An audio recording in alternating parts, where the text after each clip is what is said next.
Hey y'all, so I am working on the pieces of ephemera from the Seahorse Junk Journaling Kit by Mindfull Image. And I already inked around these two pieces with some ground espresso distress oxide. And I'm going to be layering these pieces onto larger tags. So I wanted to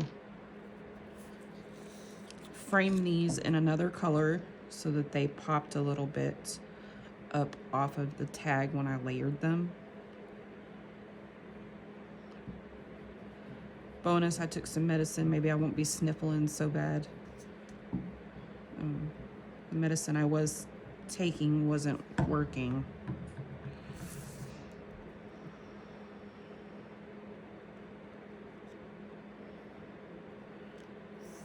And I just want a thin frame around each one of these.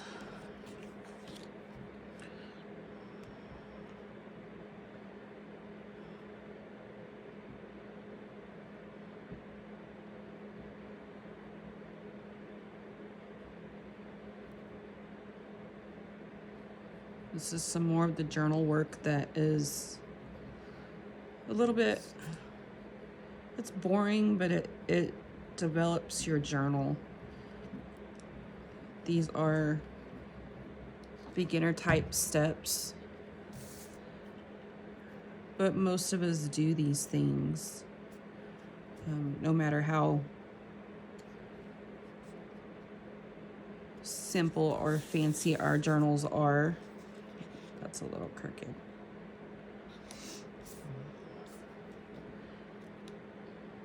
It wasn't crooked, the writing's crooked. It's okay.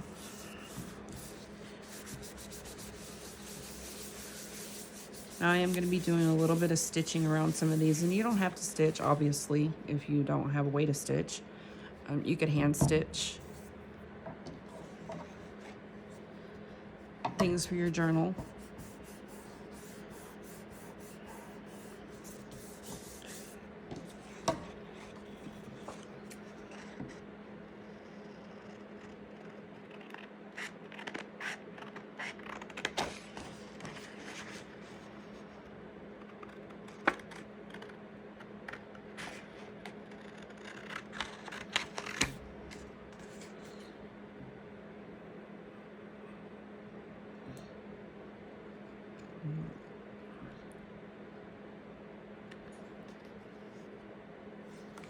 It's a little crooked.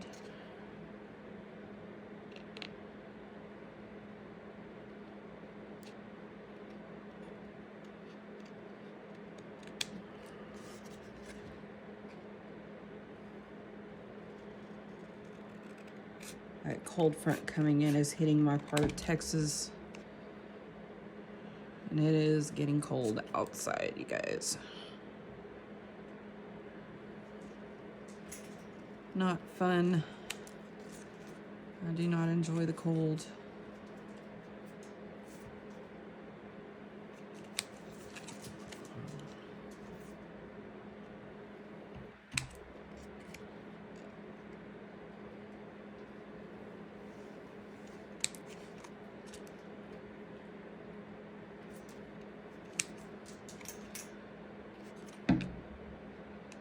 Still a little crooked on this side.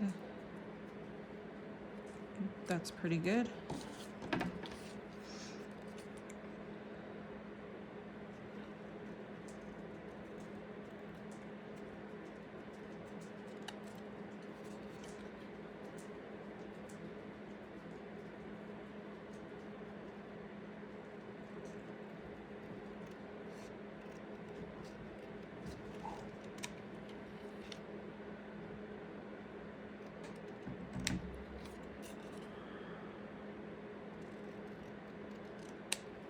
I get a little quiet when I start concentrating.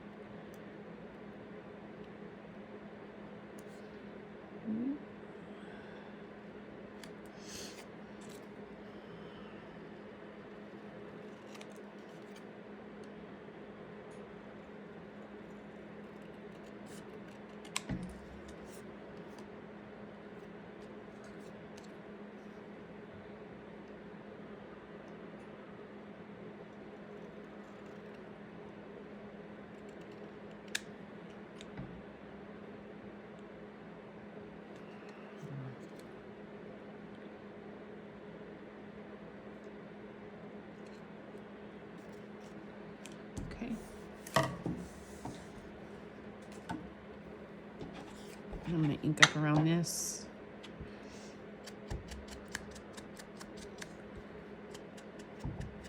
Kind of was a little aggravated, you guys. I thought that the TikTok ban wasn't going to go into effect quite as soon as it did. I had just posted TikTok videos today, and went to log on and it was gone, along with my Lemon8 account. Also, I cannot get on that. Why it didn't dawn on me that that also was going to be banned, I don't know. But that threw me off a little bit. And I'm not sure about RedNote. I know people are moving over to RedNote. And another app called Flip. But I'm not sure I want to mess with either one of those right now.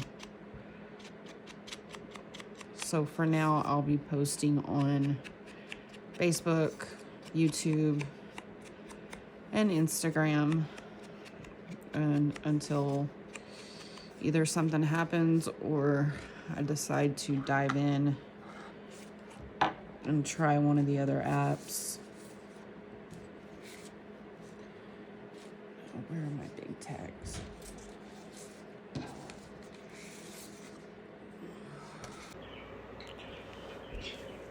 Sorry, y'all, voiceover from here. I have people who've joined my craft space and critters acting up. So I'm going to take the big tags from the ephemera pages in the kit and back those onto some scrapbook paper.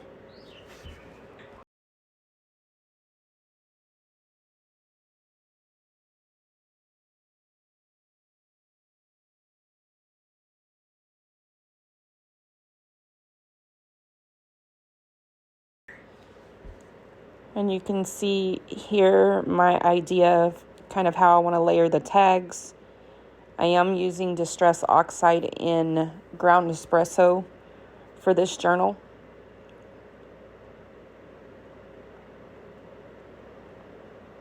And I just glued that first little tag on top of that larger tag. And I'm going to do the same thing with the other large piece.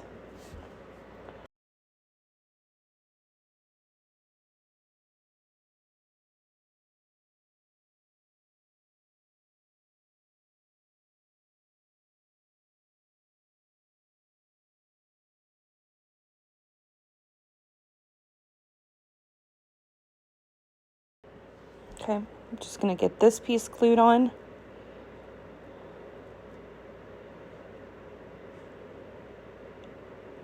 I'm happy with these for now. I will take them to my sewing machine and stitch all the way around the edge of each one, and then come back and work on them some more. Okay, I completed the stitching on these tags.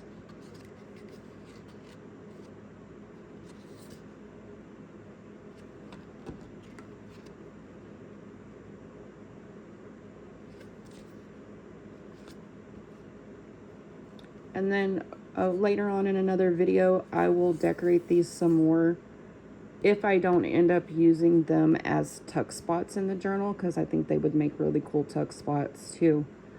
Trying to decide. But I will be adding some fibers and things to the pieces of this journal. These came out pretty. I like them. Okay, I have this large Seahorse card here. I'm going to go ahead and ink around it.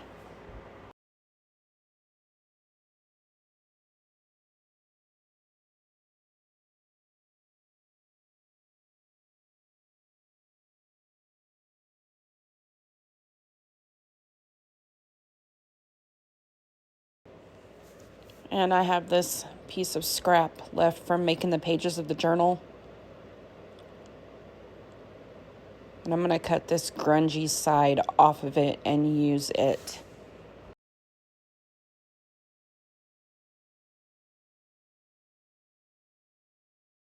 And I'm pretty sure what I'm going to do is layer this journal card with the seahorse on it on top of the scrapbooking paper.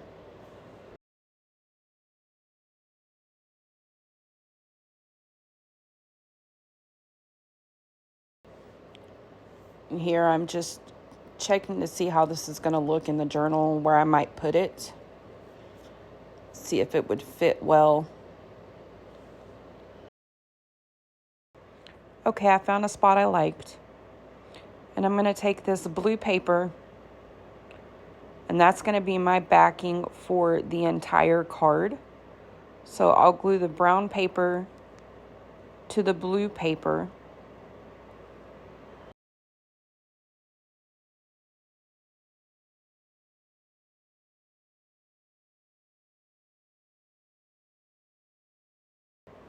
Then I'm going to cut a rectangle out of that.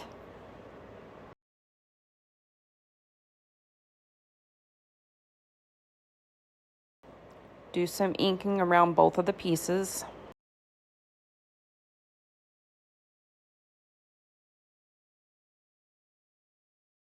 And then what I'm going to do is take this to my sewing machine, and I'm going to stitch all the way around this card, then glue it to the top of the brown card. And then I will stitch around the entire piece. Okay, I finished the stitching around the seahorse card. Went a little crazy maybe, but I like it.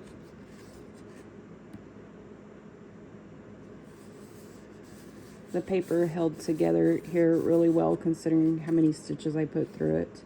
I did leave all the strings from stitching around the seahorse, smaller seahorse card itself, because I might end up using them either to add some kind of beading, or I may end up taking them and making a nest, like a little junky nest here in the corner, and adding a pearl or something here. I haven't decided, so I just wanted to leave the strings on here for now. Okay, so before I go much further on my Seahorse journal project that I have going on, I want to make the cover. So I know I wanted to use this sheet for the inside, so it will wrap around this way, and I want to use this sheet for the outside. So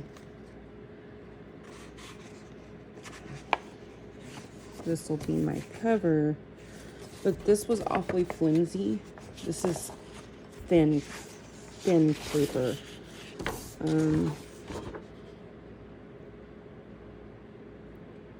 don't know where I got this. It's by Love Nest. And this, I believe, was off of a Walmart paper pad. Maybe this same, not this same paper pad, but anyway, I have a piece of a paper pad backing, the back cardboard piece to a paper pad. And I'm going to use this because it's cardstock thickness, and I'm going to stitch around it so I'm not worried about it being shiny. And I'm going to glue these two sheets around this piece of cardstock, and then get it cut down to the size of the journal cover that I need, and then I'm going to stitch around it. And I already know more than likely the spine is going to crack, because a lot of the cardstock that I've purchased over the years from different craft supply places, if it's not a textured paper, it tends to crack. It's very frustrating, but I understand that it is made for flat type scrapbooking projects, not really made to be folded. So I know that I will also be adding some fabric at some point to the spine. So I'm not worried about it cracking either. Okay, so I'm gonna go and do those steps and then I'll be back. I will be binding it with a 3-hole pamphlet stitch, and I may go ahead and do that too before I start back with the rest of this video. Okay, now I have a journal cover. The spine did crack, just like I thought it was going to. Not bad, but I'll end up covering it with fabric, so it'll be fine. I'll reinforce it with some tape, and then I'll cover it with fabric.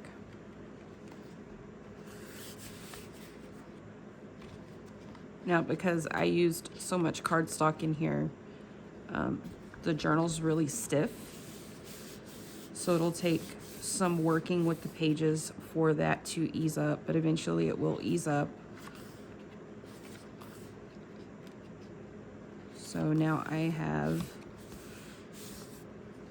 a journal that I can start building the pockets and pages and things up in. I can start working on the side edgings. I know I want to put some fibers in here. I like how this is turning out. If you just keep turning your pages in your journal and kind of warm them up a little bit, it'll ease the pages up. Now I did use a 3-hole pamphlet stitch, and I left, I tied the strings in a knot in the center and then tied it in a bow, and I left them really long because I do want to add some things to the strings for this journal as well. And here's what I was talking about. These tags might make really cool pockets, because I could put this one here for tuck spots. And then I would have a spot here. I don't know, I have to think about it. I want to use these as tags or as large tuck spots. You can always make more.